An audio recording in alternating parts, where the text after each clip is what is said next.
Welcome to Advance Wars 1 plus 2 Reboot Camp, and that is a title I'm not looking forward to typing into YouTube. So I may just call this Advance Wars Switch or something. Anyway, if you look in the top right corner, we were playing this on release date version. There were no patches. Welcome to Advance Wars 1 plus 2 Reboot Camp. You must be Light Hero. It's an honor to meet you. In case you're wondering, they took my name off the Switch unit. My name's Nell. I'm a CO in the Orange Star Army. Say, is this your first time playing Advance Wars? Oh, it's good to see you back. One of my jobs is to provide lessons on how to play the game. I also offer strategic advice along the way. You can keep that. Since you already played before, you can think of the lessons as more of a quick refresher. That's it. I might even show you a thing or two that you didn't know. Be sure to listen carefully before we get started. Let me tell you a bit about some of the different game modes. Versus is multiplayer battles. You can play together with friends on one Nintendo Switch console. You can also play wirelessly with multiple consoles. That is, as long as everyone has a copy of Advance Wars 1 plus 2 Reboot Camp. Now, I believe the Game Boy Advance games, you actually only needed one card for multiplayer. You could do a wire download or something. The main gameplay mode is Campaign. There, the story of Wars World will unfold as you battle against rival commanding officers. There are other modes too, but I'll tell you about those later. It's time to start your train, so I'll see you in the campaign. Let's move out! So the very first thing I want to do is turn off the voices.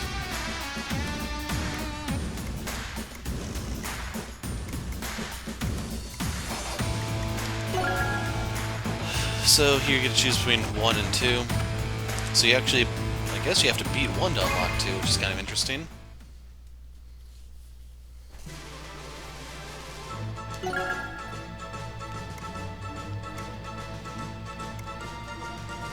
Well, it says you can change it at any time. I don't know if Classic is the old hard mode or what's going on with it.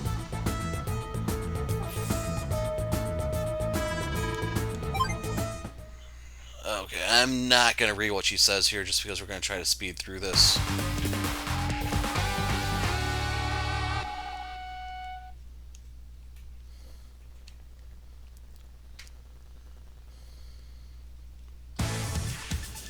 All right, let's get started. Okay, I thought she was actually going to talk. Select.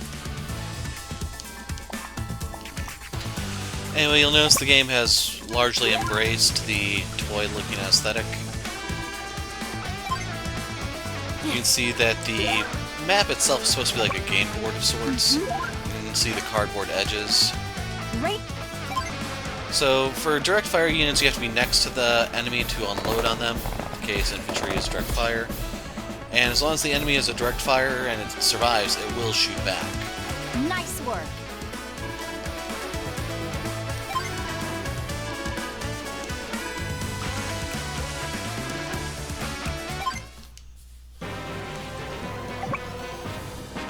Really praying you can turn off those voices, man. So right there, we counterattack, we get the better end of it.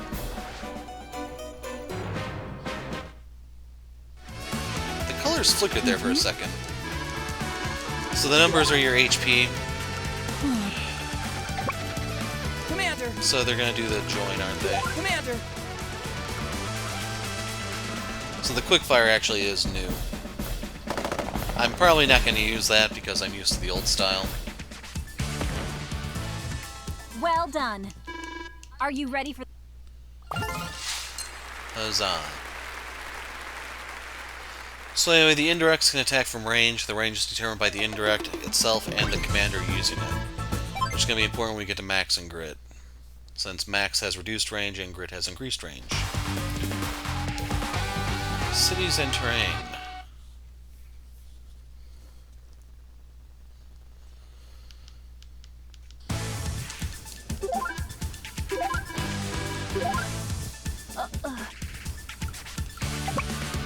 So move the infantry over the city to capture it. You get a capture rate equal to your HP unless you're playing Sammy, in which case you get plus 50%.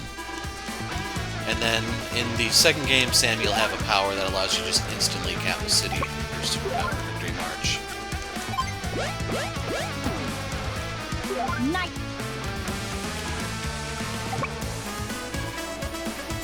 Hey, wanna hear a tip? So ZR is the fast forward button.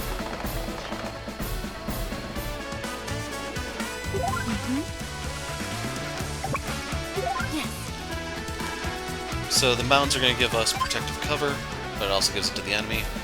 So if you look at our defense rating, we both have 4 out of 5. I forgot if that's just like a 40% defense mod or what exactly.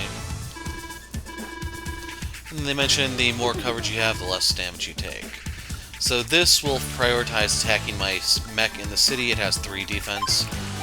That's just a quirk of the AI, how they put really high value on attacking capturing units. Now the mechs will only use their bazooka when they're against an armored unit, otherwise they will stick to their machine gun.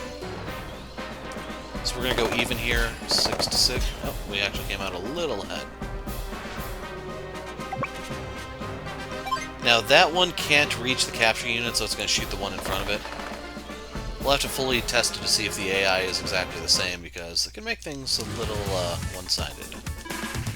Another thing. So the mechs have just 1 terrain cost as they go. We have to finish capping this. By capturing it becomes a resupply point where we can get fuel, ammo, and so on, 2 health per turn.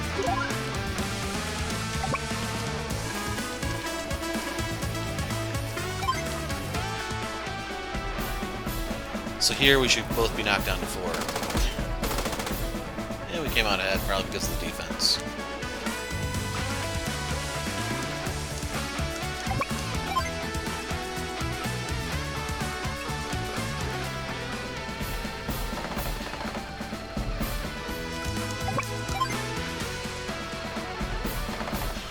So pay attention to the color. Yeah, this flickers and I don't know why. That must be a visual bug or something. They're still flickering. Ah, there we go. We're finally even at 3. I wonder if it's infantry only that have this visual bug.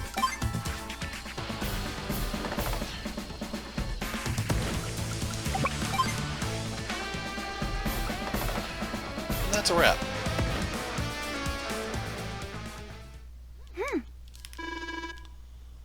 Okay, so you can hold the plus button to skip. Sadly, I don't think that means to let you play the way you want to, but... start. Okay, so next is repair and transport. We get to use APCs or T-copters. If we were allowed to use Andy, we could just use his power to repair.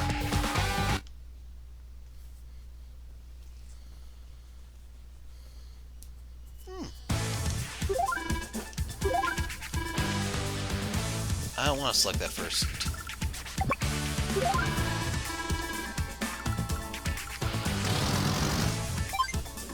Great job.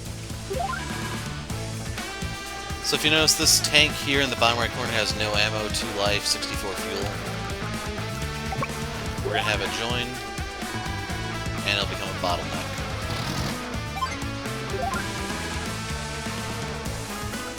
So wounded units can combine as long as they have the same unit to join their HP together. 6 plus 4 gives you 10. If it went over, we'd get the difference in terms of money added to our resource pool. So there's some times where you do want to overheal by joining because it'll give you money to spend. So the artillery is a short-range indirect fire unit. It cannot move and shoot, but since it's already in position, we'll go ahead and help ourselves.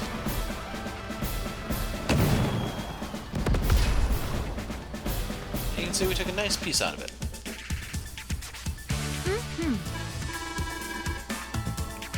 So here we're going to put the mech in the APC.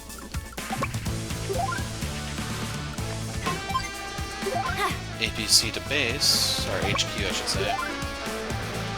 Just out of habit, I'm probably going to keep calling them bases. Even though bases are supposed to be where you create units. So we can start capturing that next turn. When we cap it, we win.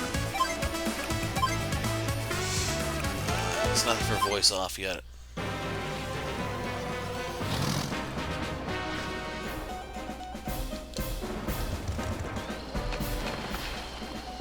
So right there you can see we kind of got lit up.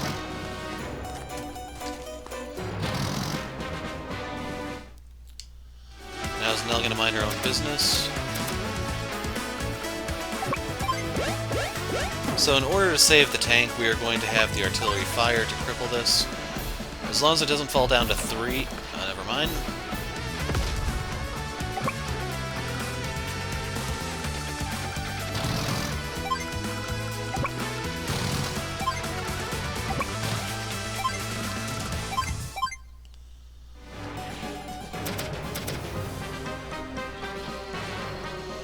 So the APC is somewhat armored, as a result it can take the hit without dying.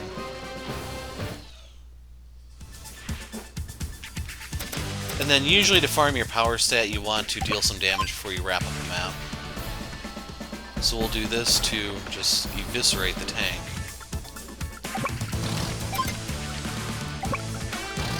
We can swing this back around to finish it off.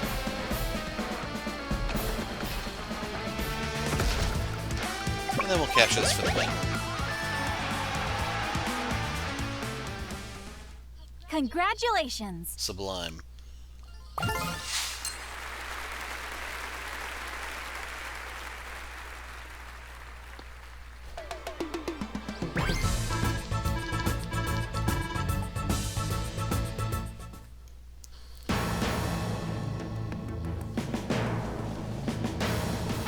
The skirmishes between two neighboring countries, Orange Star and Blue Moon, were thought to have been merely stories of the past. That is, until the day Blue Moon attacked without warning.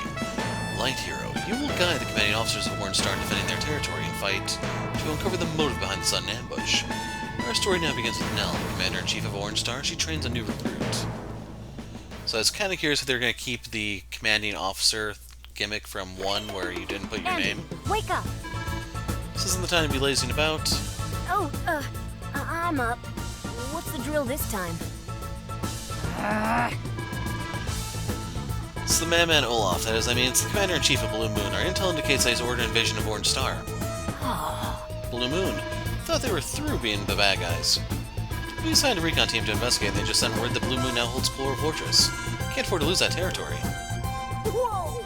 Right on, I finally get to do something. I'm gonna lead the way and save the day. I can't wait to see some action. Oh, no you don't.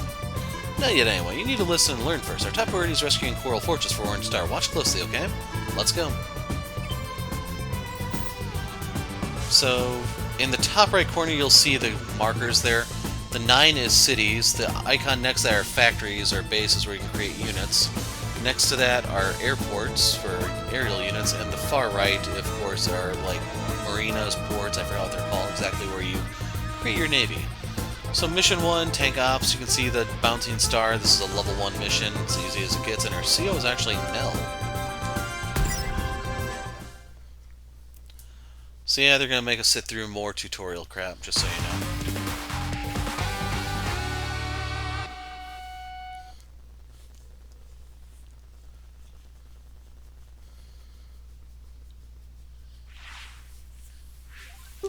Medium tank Olaf means business.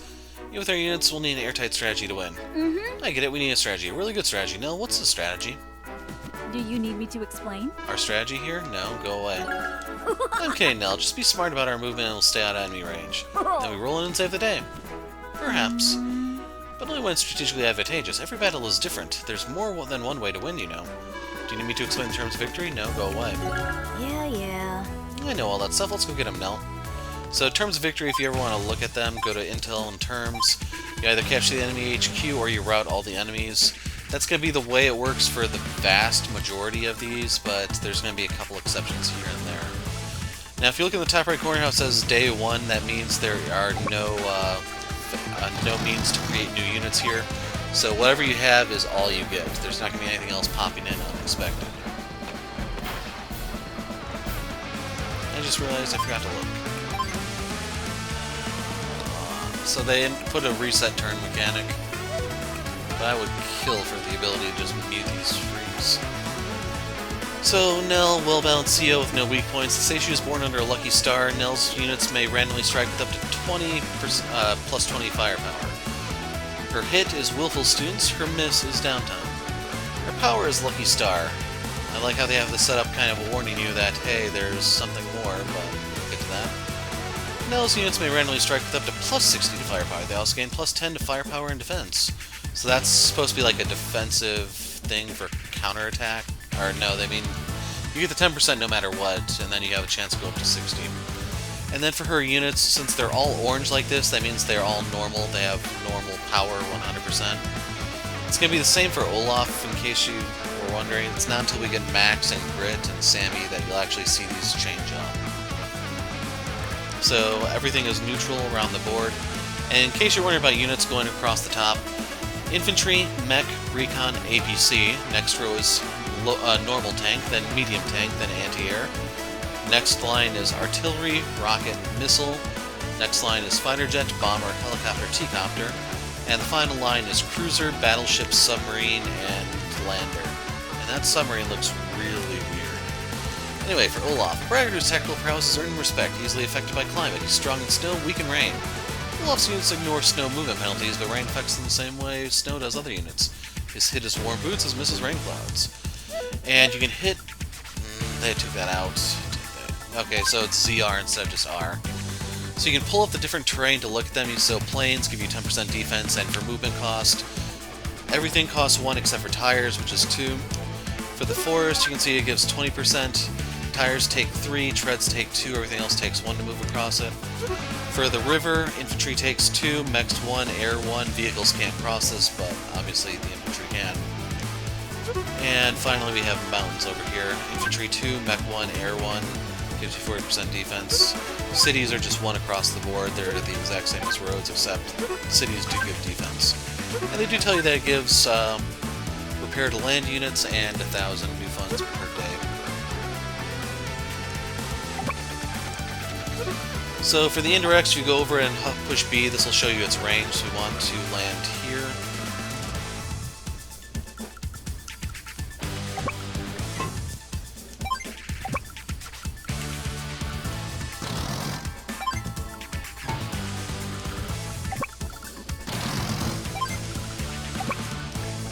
Most likely his infantry is going to come this way, so I'll send those there. This here. This here.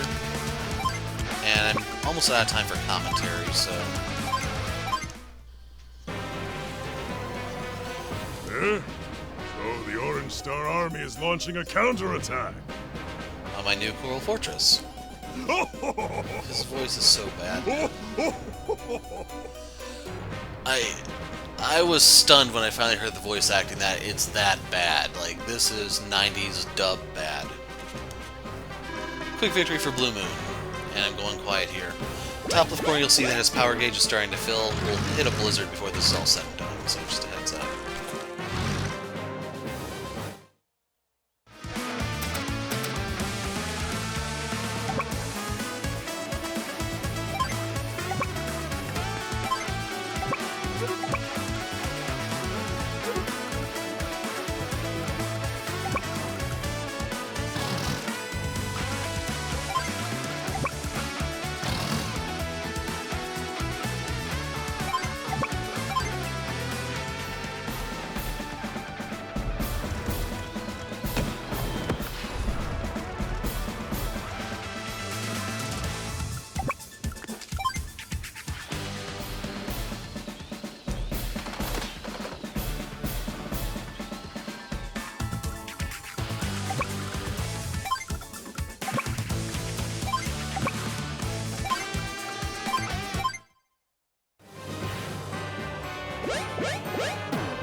No?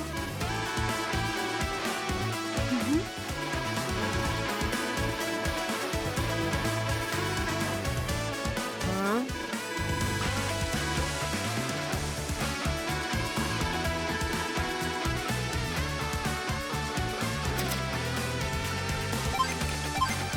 I'm just getting started.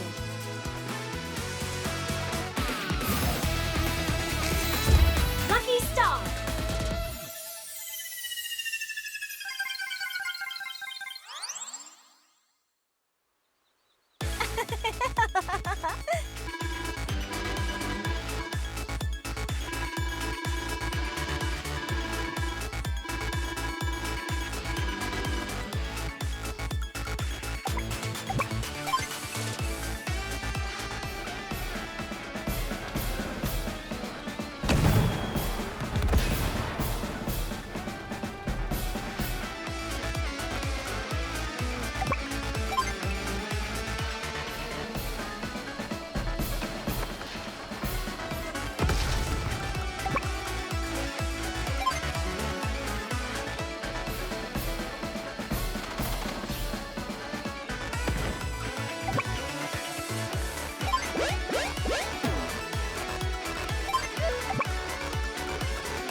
winds of war bring snow. Blizzard!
Wahoo!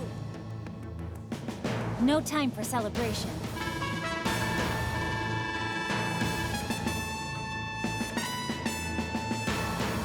What?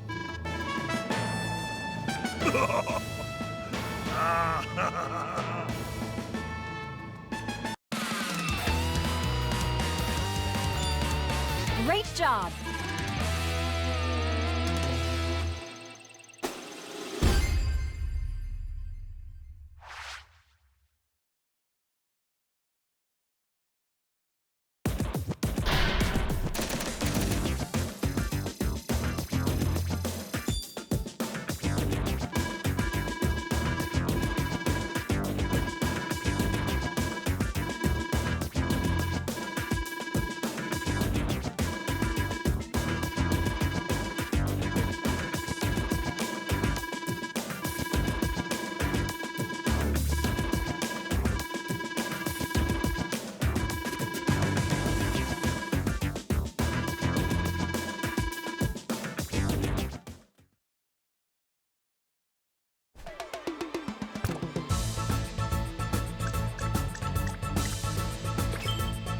Andy!